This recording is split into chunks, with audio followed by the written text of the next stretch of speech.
শীতকালীন মরশুমি ফুলের মধ্যে একটা সুন্দর ফুল হচ্ছে পিটুনিয়া। গাছটি খুব উঁচু হয় না, এর আদি বাসস্থান হচ্ছে দক্ষিণ আমেরিকা। টবে ভালো হয়, চওড়া টবে লাগালে অনেক শাখা পোশাখা বের হয়, বিভিন্ন রঙের ফুল দেখা যায়। নভেম্বরে গাছ লাগানোর পর ডিসেম্বরের শেষ দিক থেকে ফুল আসতে শুরু করে এবং মার্চ মাস পর্যন্ত ফুল দেয়।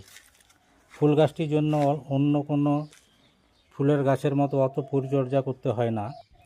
ভালোভাবে কম্পোস্ট সার, হাড় গুঁড়ো, অল্প রাসায়নিক সার, খোল এবং দোআঁশ মাটির সঙ্গে বালি মাটি মিশিয়ে সেটাকে তৈরি করতে হয়। আগে থেকে মাটি তৈরি রাখতে হয়।